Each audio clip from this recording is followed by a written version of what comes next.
Hello everyone and welcome back to another episode of the Blue Collar DM. My name is Howard as always, and today we're going to be talking about the Bard class in Dungeons & Dragons, the musically attuned spellcasting class that's been made famous recently by the Witcher series. Without any further ado, let's get into it.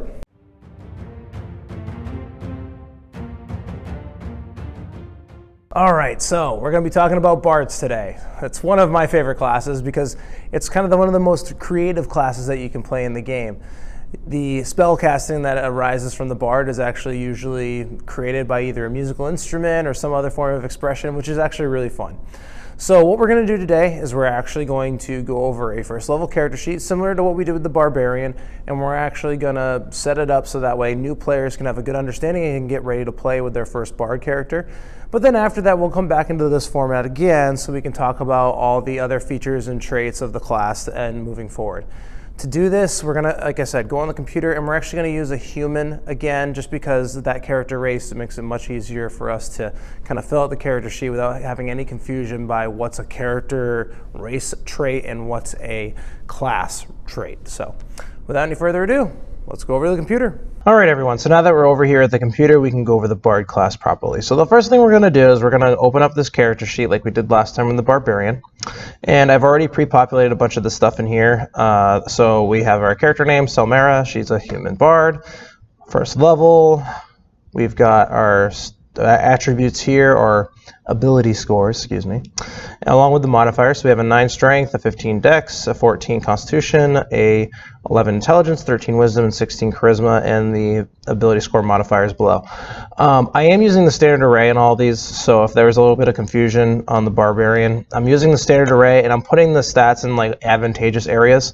So for a Barbarian, the reason why that we threw that 15, which is the highest in the standard array, but it became a 16 because of the +1 from the human. The reason why we threw that in strength, because we want to hit things really, really hard. So that's why I put them there. But with this Bard character, we're not so worried about strength, so I actually put the 8 there, and then the +1 from the human race actually makes it a 9. So that's why we have that there. We actually put the biggest score in charisma, because that's going to be our spellcasting ability modifier. So, and we'll get into that in a second once we go over the spellcasting for the Bard. But first thing we're going to do is we're going to kind of go over the various class features that we talked about last time and the proficiency. So the first thing we're going to do is we're going to figure out hit points. So our Bard has a D8 hit die. So we have one of these at first level. And so that means our hit point maximum is going to be 8 plus our constitution modifier. So the 8 comes from that the largest number you can roll in that D8. And then we're going to add the constitution modifier. So we're going to be 10. So we have that +2 con plus the 8 makes 10 hit points. So simple enough. The next thing we're going to do is we're going to come down to our proficiencies down here. So we're going to come down here and we're going to put in, I can actually fill this in if I want to. So we're going to, 11 is our passive perception. Now our proficiencies for armor is actually only light armor because we are a Bard. That's just the way it is. And then for weapons, we actually get a bunch of them. We actually get simple weapons, we get hand crossbows, we get long swords, once I can type everything out. We get long swords, we get rapiers, and we get short swords. So we get a good mix. We do get some martial weapons, but we don't get all of them, unfortunately. But this does do well for us because a lot of these weapons here are actually finesse weapons, so it actually allows us to use our dexterity modifier to hit, which, as you can see up here, I actually made a pretty big number for that purpose. Because we're not always going to have a ton of spells, and once we run out, we got to have something else we can do. Okay, so the next thing, we actually do get some tool proficiencies with this character, but they're not the typical ones you would think. So we actually get proficiency in 3 musical instruments. So we're actually just going to we'll pick the lute, flute, and the drum. Sure. And then we're going to come down, actually no, we're going to go up, excuse me, and we're going to come up to our saving throws. So our saving throws, we as a Bard are already proficient in dexterity and charisma. Our proficiency bonus at level 1 is still 2. So this dexterity saving throw is going to be a +4, and this charisma saving throw is going to be a +5, which is important. Those are kind of the 2 most important skills that we have as a Bard. Then we're going to come down to these skills, and we're going to actually pick a couple of skills. We actually get to choose any 3 skills that we want. So for this Bard, I actually want them to be a very I want them to be a musically inclined individual who used to be a part of a band. So performance is going to be a +5. So that's just a basic idea of the backstory I came up with really quick for this character. The other thing they're going to be really good at is they're going to be good at persuasion, because it's another advantageous skill to have as a bard, to be able to persuade people into doing what you want them to do. And then for fun, we're just going to throw a random one in here. I think I want to have, let's see, we do have a pretty good wisdom, so maybe a wisdom-based skill would be fun to have. Or actually, no, let's go with acrobat. No, I changed my mind again. Let's go sleight of hand. Sleight of hand can be useful in certain situations if we don't have a rogue and we need someone to pick a lock, so we'll just use that for now. Okay, so now we get equipment, so I gotta come back down here. So the equipment we get to choose from, we get to pick a longsword, a rapier, or any simple weapon. I like rapiers for my bards, so I will pick a rapier. For the next thing, we get to pick a diplomat's pack or an entertainer's pack. We are gonna be a member of a band, or we used to be, so we're gonna go with an entertainer's pack. Just makes sense to me. And then we get to pick a lute or any other musical instrument. I haven't gone this far, but let's say, I'm going to say we have a drum, because that sounds more fun. And then we get leather armor and a dagger, if I can write everything. So, all right, so now we're going to come back up here. So we have leather armor. So leather armor gives you an 11 for your armor class, and we're going to add our dexterity here. So we're going to have a 13 armor class. And then we're going to come back down here to weapons. We're going to put in the rapier here. We're going to get an attack bonus of +4, and that's going to come from, again, that proficiency bonus plus our dexterity modifier. So that's going to be a 1d8 damage +2 piercing. So that d8, if you want to look up all these things, it's in the player's handbook. You can also usually find a lot of these resources online about what damage type and how much it does, along with like when we put in the leather armor and how I know it's 11 off the top of my head, but if you need to look that up, again, player's handbook's a great place to look, but you can also find it in other resources online. These kinds of things are pretty easy to find. Once you get into some of the more nitty-gritty stuff in D&D, some of the stuff that's behind a paywall, then you might have a little bit more difficulty finding that information. The other thing that we have is a dagger, so we'll throw the dagger on here. +4, again, it's not going to be as good. Excuse me, +5 and 2 piercing. The dagger does have a range if you want to throw it, but for this character, we're probably going to use our spells when we're in range, so we're not going to worry about that too much. So the biggest thing the bard gets, especially at level 1, is going to be spellcasting. Now, I don't have the spellcasting sheet on here for whatever reason, but I'm going to write it over here, spellcasting.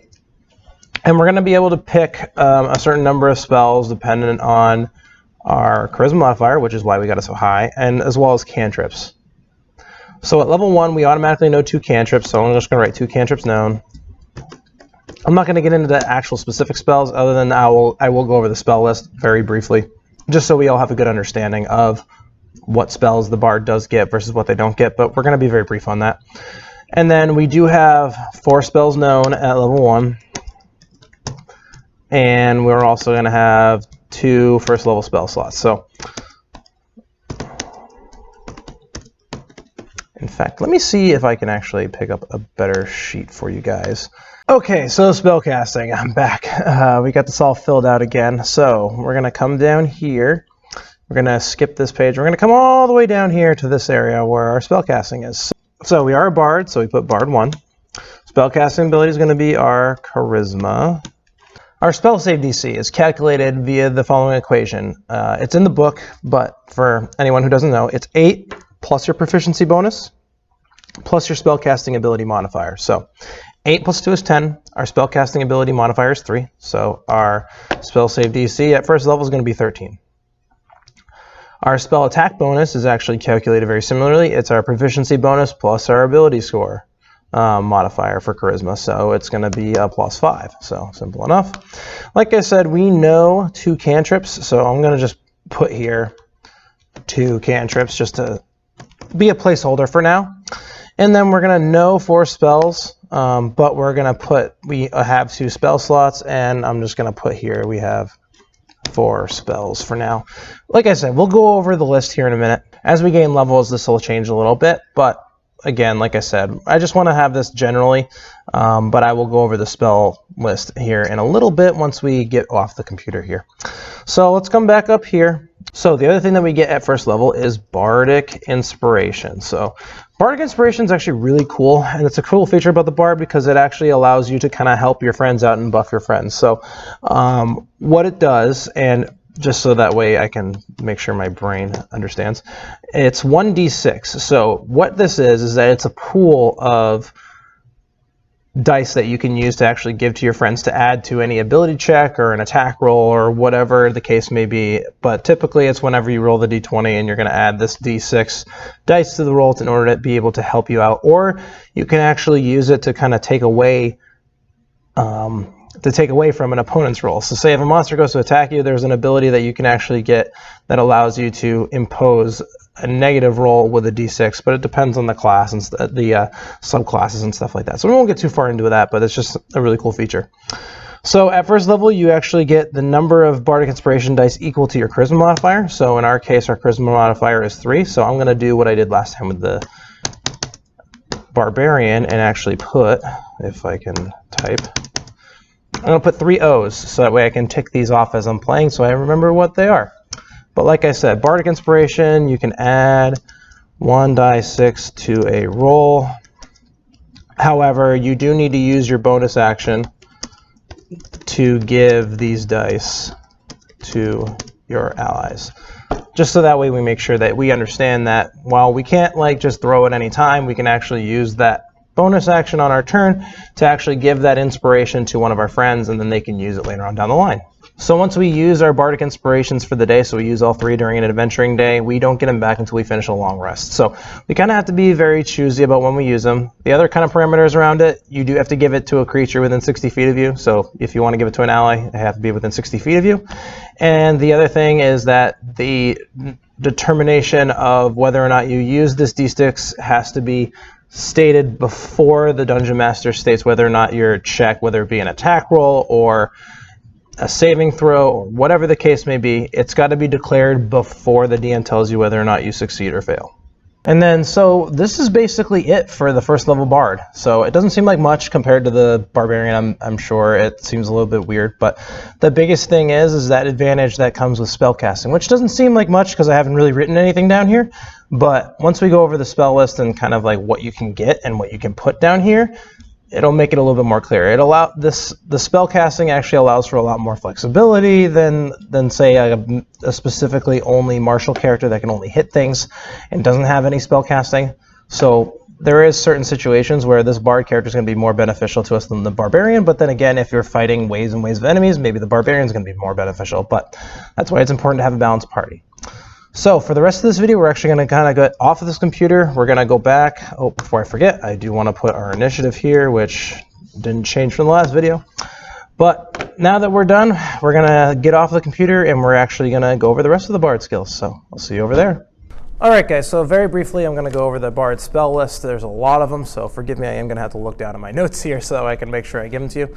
We're actually just going to go over really quickly the first, the cantrips and the first level spells that you can actually pick when you're at first level. So for cantrips, you can pick 2 of the following. You can pick Blade Ward, Dancing Lights, Friends, Light, Mage Hand, Mending, Message, Minor Illusion, Prestidigitation, True Strike, and Vicious Mockery. So there's actually a few there that we can actually play with, which is really nice because a lot of them are, there's a lot of good utility here and there's a lot of good things that can help out our friends.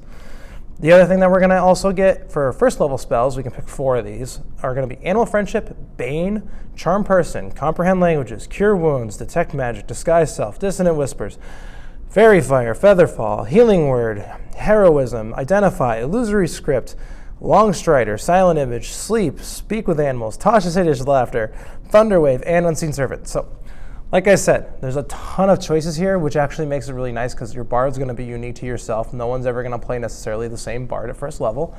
But then not only that, like I said about the Barbarian, comparing the two specific classes, again, the Bard's going to have a lot more flexibility depending on the situation than the Barbarian will. So, again, it depends on how you want to play. If you want to be a guy that just goes up and smash things, great. If you want to be a guy that has a tool for every job, then maybe the Bard's for you. But it's all going to be dependent on your play style. Very quickly, we're actually going to go over just the rest of the Bard abilities and the things that you get as part of your progression all the way up to level 20. So the first thing you get at second level is Jack of all trades, and actually what Jack of all trades allows you to do at second level is actually add half of your proficiency bonus to any skills that you aren't proficient in or any other ability checks that you aren't proficient in. So what this means is that you can actually take half your proficiency, so for level 1 it's +1, we can take that +1 that we get from dividing our initial proficiency bonus of 2 by 2, is given 1, and we can actually add that to any ability check that we don't have proficiency in. So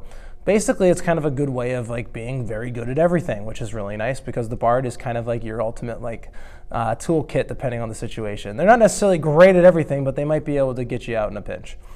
The other thing that they also get is Song of Rest. So Song of Rest is actually going to be very helpful when you're going to be completing short rests. So what they do is basically the Bard plays like a little song. You don't have to necessarily role play this out if you don't want to, or you can, depending on your table. Sometimes it's fun to do that. But basically what it means is that you can actually add 1d6 hit points to any hit dice that your other comrades are rolling in order to recover hit points. So it's kind of nice. And then when we gain levels at 9th level, it becomes a d8. At 13th, it's a d10. And then at level 17, that Song of Rest dice becomes a d12, which is really nice. The next thing we're going to get at level 3 is actually going to be expertise, and what this basically means is that at level 3 you can actually choose 2 of your ability scores that you have proficiency in, and you can actually double your proficiency bonus for any ability check for that skill. So let's take some of those charisma skills that we had on our other sheet. So performance. If we wanted to be expertise in performance, we would actually take our proficiency bonus and double it to make a +4. And then we would take our charisma modifier that we had before, which is a +3, which means that our expertise in performance now makes us a +7 to performance. So it makes certain things a little bit better than others. You're an expert in certain skills versus others, and that number only goes up. But eventually your proficiency bonus does increase to +3, +4, and that means you're adding +6 plus your charisma or +8 plus your charisma. So these numbers will go up, and you'll be very, very good at certain skills versus others, but you're going to be, again, because you're a Bard, you're going to be kind of good at everything, which is really nice.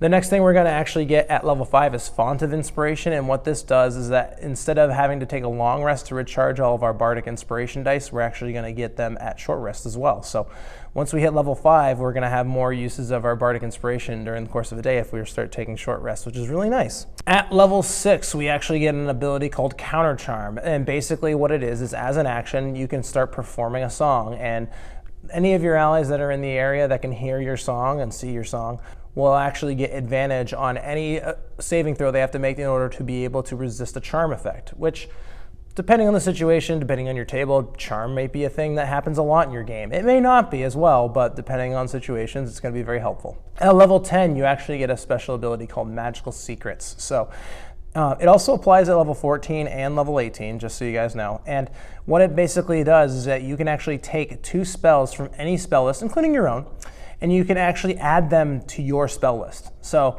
Bards have this like weird thing where they can actually cast spells that aren't on their own list, which is kind of cool. You can actually steal spells from the Warlock spell list or the Wizard one or the Druid. Depending on what you want to do, you can take them from the Druid. That's kind of cool. But then you also get 2 more spells at level 14 and level 18. So you're going to be plundering 6 spells from other spell casters' lists if you want to use on your spell list. So it's kind of nice because you can start, again, customizing your Bard to be whatever you want it to be, because Bards are notorious for being able to tell stories about weird things in the past, and each Bard's experience is going to be different than others. So being able to take these spells from other spell lists kind of adds to that flavor. At level 20, we're going to get our capstone ability as a Bard, and this is actually going to be Superior Inspiration. Superior Inspiration is actually a very unique ability. So if we're rolling initiative for a new combat encounter, or whatever the case may be, and we don't have any Bardic Inspirations left, we actually are going to gain a use of our Bardic Inspiration, which is kind of nice because it's basically a free inspiration for the rest for that battle, which is going to be very beneficial, especially if we don't have any left. We're probably pretty haggard, and we've probably fought a lot of things, so we're going to need that inspiration there at level 20. So one thing I wanted to mention before we get too far is actually Bardic Inspiration does change over time. At levels 5, 10, and 15, we actually do have an increase in our Bardic Inspiration die. So we get an 8 a D8, D10, and a D12 respectively at those levels. So Bardic Inspiration does improve along our journey, along with Song of Rest, like we mentioned before, which is really cool. And I wanted to make sure that we covered that because I did kind of skip over that really quickly because I was trying to get into some of these other abilities, but it's a really fun thing. And our Bardic Inspiration is going to improve as we improve, and it's going to be necessary because it's going to get a lot harder the longer we go and the higher levels we get. At level 3, we actually do need to pick a Bard College, which we hadn't gone over. And these are basically the subclasses. And the two that are in the Player's Handbook are actually going to be the College of Lore and the College of Valor. So College of Lore, it's kind of what you might, not necessarily what you might think it is, I kid, but it's going to be a little bit more flexible because we're going to have a lot more knowledge of other events in the past. We're going to have more knowledge of the secrets of magic and stuff like that. So at 3rd level, we actually do get a pretty interesting ability called Cutting Words. And this is that ability I talked about a little bit on the computer. Basically, what it allows you to do is use your reaction to actually impose a negative use of your inspiration to an enemy's attack. So say if one of your enemies is attacking you or attacking another person, and you want to try and see if you can stop that attack from hitting, you can actually use your Cutting Words to distract that enemy and see if you can make it so that way they don't actually hit your ally, which is kind of cool. Also at level 3, we're actually going to get 3 additional skill proficiencies of our choice. So this is going to be helpful, and it's going to pair really nice with our expertise, because we're going to be able to pick we can pick from more skills if we wanted it, or if there's certain ones that seem more necessary for our campaign, we can actually pick those here. But then also, it's going to allow us to be more proficient just in general with more skills, and it makes our Jack of all trades kind of almost a little bit more valuable, maybe a little less valuable, but you're still going to have pretty good proficiencies in everything, but you're going to have more skills in your plate. So you're going to have 6 proficiencies, where other people may only have 2. The Barbarian only has 2. We're going to have 6, and it might be much more beneficial for us. The other thing we're going to get is magical secrets at level, we're actually going to get additional magical secrets at level 6. So what it actually allows us to do is we actually are going to be able to actually learn 2 spells earlier than what we did in our standard Bard progression before we added our subclass. So we're going to get 2 more. We're going to have more spells. It's crazy, but we're going to have more spells. Even more spells to our list from other spell lists. It's crazy. It's one really fun thing about the Bard because they are so flexible. You can play them the way you want. And then the last thing we're going to get is actually Peerless skill. And basically what this allows us to do is actually to add our Bardic Inspiration to any dice to anything that we roll. So we don't actually have to spend our bonus action to give ourselves this dice. We can actually use it whenever, like say if we roll to an attack something and we're not sure if it's going to hit or not before the DM says whether or not we're successful or not, we can actually use that Bardic Inspiration on ourselves, which is pretty cool. All right, so College of Valor. So in the College of Valor, we actually get some interesting stuff. So it's more of a martially based class, which if you want your Bard to be more of a combat attuned sword and board, or depending on what you're looking for, this is kind of like where you want to go. So for the College of Valor at level 3, we're actually going to get a couple of things. We're actually going to get medium armor, shield, and martial weapon proficiency. So you want to play a martial character as a Bard? There you go, College of Valor. You get all these proficiencies and all the rest of the weapons and stuff that you want. You don't get heavy armor, unfortunately, but you do get everything else. So that's kind of beneficial. Also at level 3, we're going to get combat inspiration. So this is actually a really funny ability because now you can actually add that inspiration dice to any rolled weapon damage. So now we can actually add damage using that inspiration that we give to our friends. So if our friend rolls their damage and they're underwhelmed or they want to do a lot of damage in this round, they can actually use the inspiration you gave them to add damage to that round. The other thing that they can also do is they can actually roll that dice in reaction to a hit. So if somebody tries to hit them with something and they're going to hit them, they can actually roll that dice and they can actually add that number to their armor class for that round, which is kind of cool. So it gives a little bit more combat flexibility and a little bit more buffing power to your friends, which is kind of nice. At level 6, we're actually going to get extra attacks. So on our attack action, we can attack twice instead of the usual once. So again, this is much more of a martially based character, so we're going to be able to attack more as a result. And then at level 14, we actually get Battle Magic. So Battle Magic is kind of cool. You actually get the ability to cast a spell with your action, and then as a bonus action, you can make a weapon attack. So typically, you can still do this a lot of times as a regular spellcasting class. Like if you have a bonus action spell you can use, and then you can then attack with your main action. But this does the reverse. You can actually use an action spell, whether it be a cantrip or a spell slotted spell, like a level 1 spell or whatever. But then you can then take a bonus action attack, which no one else gets, which is kind of cool. So if you want to, throw a giant fireball because we got fireball from one of our magical secrets, and then you want to then attack somebody that's standing next to you with a weapon attack, or fire a crossbow, it's a weapon attack, you can do that, which is kind of cool. And that's it for the Bard. So that was again, a pretty long class breakdown. I hope you guys enjoyed it. The Bard is a really fun class to play. If you have any questions on the Bard or anything else that we covered today, or even just Dungeons & Dragons in general, don't hesitate to leave a comment down in the comment section. I also do have other social media accounts. You can look them up. Basically, just look up the Blue Collar DM and you'll find me. And you can direct message me on those accounts too if you'd rather do something a little bit more personal and you want to talk to me kind of like one-on-one, as opposed to like in this public forum, a comment section. If you have any feedback, same thing. Comment section, direct message, whatever you guys want to do. And if you guys want to see more of me, I don't know why you would, but if you want to see more of me, you can actually hit the subscribe button down there, hit that notification bell, and if you can give me a like, that'd be great too, because it really helps the channel out, and it tells me that you like what we're doing and you like where this channel is going, and you want to see more of stuff in this format, or whatever the case may be, or you like watching me talk, which is funny too. Until next time, guys, I'll see you all in the next video.